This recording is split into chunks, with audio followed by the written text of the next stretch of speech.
Goku फ्रीजा को भी grand Prince से ट्रेनिंग करने के लिए कहता है। और उसके बाद हम सभी दूसरी तरफ देखते हैं कि केंसाई ने अपने यूनिवर्स का एक वॉरियर यूनिवर्स 7 के ऊपर हमला करने के लिए भेजा होता है। और तभी हम सभी को बीरस और वीस का सीन दिखाया जाता है जो कि प्लेनेट अर्थ में होते हैं। और हम सभी देखते कि वीस गोहान को ट्रेन कर रहा होता है और दूसरी तरफ बीरस ट्रंक्स, गोटेन और माजिन बू को ट्रेन कर रहा होता है। और साथ ही में यूनिवर्स 7 के काफी सारे वॉरियर्स अपनी अपनी ट्रेनिंग को चालू कर चुके होते हैं। और तभी हम सभी देखते हैं बीरस को जो कि वीस से कहता है, न जाने क्यों वीस, लेकिन मुझे कुछ सही नहीं लग रहा। जिसके ऊपर वीस भी कहता है, हाँ लॉर्ड बीरस, मुझे ये बात समझ में नहीं आ रही कि अगर मदर ऑफ ऑल एंजल और वो सारे वापस से एग्जिस्टेंस में लौट चुके हैं तो वो इतना ज्यादा समय क्यों लगा रहे हैं हमारे ऊपर हमला करने के लिए। जिसके ऊपर बीरस कहता है, मुझे भी यही शक है, उनका इरादा कुछ और ना हो सकता है कि वो हमें बेवकूफ बना के अपने किसी और प्लान में ही काम कर रहे हों।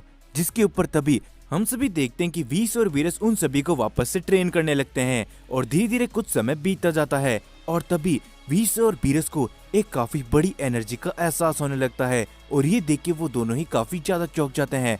और वीस कहता है, माय लॉर्ड बीरस, क्या आपको उन शक्तियों का एहसास हो रहा है? जिसके ऊपर बीरस भी कहता है, हाँ वीस, लगता है कि कोई यहाँ पर आ रहा है, लेकिन वो कौन हो सकता है? और तभी हम सभी देखते कि प्लेनेट अर्थ में काफी बड़ा हमला आके सीधा टकराता है जिससे वहां पर एक काफी बड़ा धमाका होता है और वो सभी उस अटैक से बड़ी मुश्किल से ही बच पाते हैं। जो देख के वो सारे लोग काफी ज्यादा हैरान होते हैं। और गोहान कहता है, क्या आखिर ये किसने किया, किसकी इतनी हिम्मत? जिसके ऊपर तभी हम सभी देखते हैं वहां पर एक शख्स आता है और वो कहता है, क्या ये वही new Nivea soft daily UV अब 88% यूवी प्रोटेक्शन के साथ, सब कुछ एक डेली केयर क्रीम में। Try it now. ये पेन्स, ये लो। यूनिवर्स का प्लेनेट अर्थ है जहां पर वो सभी वॉरियर्स रहते हैं जिन्होंने टूर्नामेंट ऑफ पावर को जीता था। और ये बात सुन के वहां पर मौजूद सारे शख्स काफी ज्यादा हैरान होते हैं। और बीरस कहता है, मुझे लगा ही था कि वो लोग चुप नहीं बैठने वाले और आखिरकार उन्होंने अपनी पहली चाल चल दी है। जिसके ऊपर वो शख्स बीरस की तरफ अपना हमला करते हुए कहता है, ओह, तो लगता है कि तुम्हें इस यूनिवर्स के गॉड ऑफ डिस्ट्रैक्शन हो और मुझे ज्यादा हैरानी नहीं हुई, तुम अपने यूनिवर्स के वॉरियर्स को बचाने के लिए यहाँ पर हो। जिसके ऊपर बीरस उस शख्स के सामने जाके खड़ा होता है और बीरस कहता है, तुम्हें मालूम भी है कि आखिर तुम किसके सामने खड़े हो और तुम किससे बात कर रहे हो?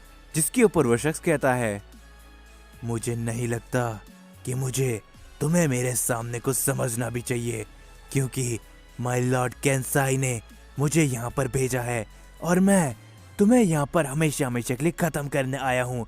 और ये कहने के बाद वो शख्स बीरस के ऊपर अपना एक हमला करता है जिससे बीरस काफी दूर जाके गिरता है। और ये देख के वो सारे ही लोग काफी ज्यादा हैरान होते हैं। और गोहान कहता है, क्या ये इसने कैसे किया? लॉर्ड बीरस को एक ही हमले पे इसने इतने दूर कैसे फेंक दिया? जिसके ऊपर वो शख्स कहता है, तो तैयार हो जाओ गॉड ऑफ डिस्ट्रक्शन, क्योंकि मैं सबसे पहले तुम्हें अपना शिकार बनाने वाला हूँ और उसके बाद इस यूनिवर्स के अंदर रहने वाले एक एक शख्स को माय लॉर्ड केंसाई के कहने पे मैं खत्म कर दूंगा। लेकिन तभी हम सभी देखते वीस सामने आ जाता है और वो कहता है, मैं तुम्हें बता दूं कि माय लॉर्ड बीरस से उलझने से पहले तुम्हें मुझसे निपटना पड़ेगा। जिसके ऊपर बीरस कहता है, रुक जाओ वीस, इसने मुझे चैलेंज किया है तो मैं इसे बताऊंगा कि आखिरकार असली गॉड ऑफ डिस्ट्रक्शन की ताकत क्या होती है। और तभी दूसरी तरफ हम सभी को ग्रैंड प्रिस्ट का सीन दिखाया जाता है और हम सभी देखते कि गोकू, वेजिटा, जिरेन और हिट फ्रीजा के स्पेसशिप के सामने खड़े होते हैं। और तभी गोकू कहता है, हे फ्रीजा, स्पेसशिप से बाहर आओ, हमें तुमसे कुछ काम है।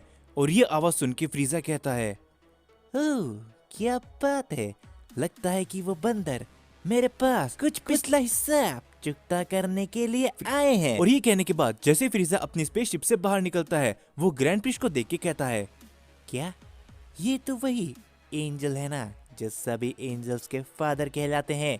जिसके ऊपर ग्रैंड प्रिस्ट कहते हैं, फ्रीजा, टूर्नामेंट ऑफ पावर के बाद